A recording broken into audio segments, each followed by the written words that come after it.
حدیث پاک میں آتا ہے کہ اگر تم اللہ پر توکل کرو جیسا کہ توکل کرنے کا حق ہے تو اللہ تمہیں ایسے روزی دے گا جیسے پرندوں کو روزی ملتی ہے۔ کبھی امیجن کیا آپ نے کہ پرندوں کو روزی کیسے ملتی ہے؟ اور یہاں پرندوں کے حوالے سے کیوں فرمایا گیا؟ نبی پاک علیہ الصلوۃ والسلام انسانوں کے بارے میں، جانوروں کے بارے میں یا دیگر مخلوقات کے حوالے سے فرما سکتے تھے۔ سبحان اللہ، دنیا میں اپروکسیمیٹلی 800 ارب سے زیادہ پرندے ہیں، 800 ارب پرندے، سبحان اللہ، روز صبح فجر کی نماز کے وقت بھوکے نکلتے ہیں اور رات کو جب اپنے گھونسلوں میں واپس آتے ہیں تو سب کے پیٹ بھرے ہوتے ہیں۔ اللہ اکبر، کون کھلا رہا ہے انہیں؟ کوئی تو ہے جو نظام ہستی چلا رہا ہے، میرا خدا ہے۔ ایمان لاؤ نا، توکل کرو نا یار، جو پرندوں کو 800 ارب پرندوں کو روزی دے سکتا ہے، میں اور آپ اشرف المخلوقات ہیں، میں اور آپ رب کریم کی تخلیق کا شاہکار ہیں۔ ہمیں ٹینشن ہی نہیں ختم ہو رہی، سال بعد کیا ہوگا، بچے کی شادی کیسے ہوگی، میرے کاروبار کا کیا بنے گا، مارکیٹ ڈاؤن ہو رہی ہے، ڈالر اوپر ڈالر نیچے، اسی ٹینشن میں مر گئے۔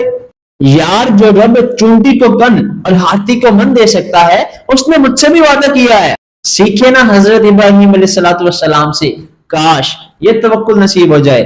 حضرت ابراہیم علیہ السلام نے ایک دفعہ ایک بندے کو دیکھا جو کہ سمندر میں ڈوب کر مر گیا، مچھلیوں نے کھایا، کچھ دیر بعد اس کی لاش کنارے پر پہنچی تو جانوروں نے کھایا، پھر کیا دیکھتے ہیں کہ پرندے آئے، انہوں نے بھی کھایا۔ آپ کے ذہن میں سوال آیا کہ اے میرے اللہ، اس کو قیامت کے دن تو کیسے زندہ کرے گا؟ یقین تو تھا نا، لیکن اس کے باڈی پارٹس کے اجزاء 3 الگ الگ مخلوقات کھا کر جا چکی تھی اور اس نے قیامت کے دن دوبارہ زندہ ہونا ہے۔ سبحان اللہ۔ تو آپ نے عرض کی وَإِذْ قَالَ إِبْرَاهِيمُ، سبحان اللہ، یہ واقعہ بھی قرآن پاک میں موجود ہے، سورہ بقرہ 3 پارہ، وَإِذْ قَالَ إِبْرَاهِيمُ رَبِّ أَرِنِي كَيْفَ تُحْيِي الْمَوْتَى، اور جب ابراہیم نے کہا کہ اے میرے رب مجھے دکھا دے کہ تو مردوں کو کیسے زندہ کرے گا، تو ارشاد ہوا قَالَ أَوَلَمْ تُؤْمِنْ، اے ابراہیم تم ایمان نہیں لائے؟ عرض کی اے میرے رب میں ایمان لایا ہوں، مجھے یقین ہے، لیکن میں ذرا عین الیقین چاہتا ہوں۔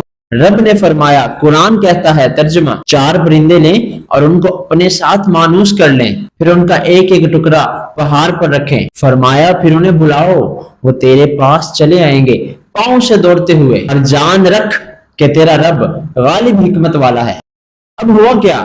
حضرت ابراہیم علیہ السلام کا حکم ہوا کہ 4 پرندے لیں۔ اب آپ نے 4 پرندے الگ الگ لیے، مور، گدھ، مرغ، کبوتر، اور ان 4 کو اپنے ساتھ تھوڑی دیر رکھا تاکہ وہ آپ سے مانوس ہو جائیں اور اس بات کی بھی کنفرمیشن ہو جائے کہ یہی 4 ہیں جن کو ذبح کیا گیا ہے۔ اب آپ نے ان 4 کو ذبح کیا، ان 4 کا قیمہ بنایا اور ان 4 کو مکس کر کے اس کو 4 حصوں میں تقسیم کر کے 4 الگ الگ پہاڑوں پر رکھ دیا، اور 4 کی کھوپڑی اپنے پاس رکھی، اس کا قیمہ نہیں بنایا۔ یعنی 4 کے سر آپ کے پاس ہے، باڈی کا قیمہ بن چکا ہے، اور ان 4 کی باڈی کے قیمے کو تقسیم کر کے 4 الگ الگ پہاڑوں پر رکھا جا چکا ہے۔ قرآن کیا فرماتا ہے؟ انہیں پکارو۔ اس آیت میں، اس خوبصورت قرآنی آیت میں ایک عقیدے کی بات جو کہ میں آخر میں بتاؤں گا، ہمیں کیا سیکھنے کو ملتا ہے؟ سبحان اللہ، قرآن نے کہا انہیں پکارو، آپ نے کیا فرمایا؟ یا ایھا الدیک، اے مرغ، یا ایھا الحمامہ، اے کبوتر، یا ایھا النسر، اے گدھ، یا ایھا الطاؤس، اے مور۔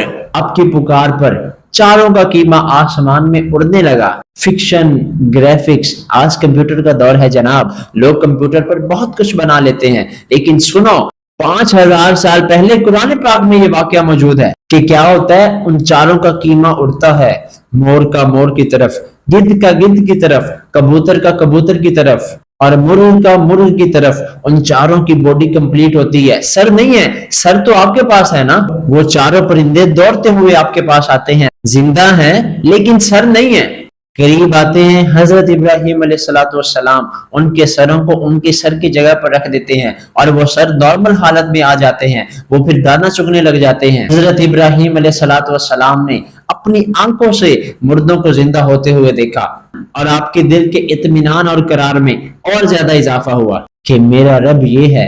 کہتے ہیں کسی کو شیر کھا جائے، کسی کو مچھلی کھا جائے، کوئی سمندر میں ڈوب کر مر جائے، معاذ اللہ کسی کے پرخچے اڑ جائیں، کوئی آگ میں راکھ ہو جائے، میرا رب چاہے تو ان سب کو زندہ کرے گا اور قیامت کے دن ان سب کو جمع ہونا ہے۔ حضرت ابراہیم علیہ السلام نے یہ اپنی آنکھوں سے دیکھا، سبحان اللہ۔ اب اس واقعے میں ہمارے لیے کیا سبق ہے؟ پہلی بات،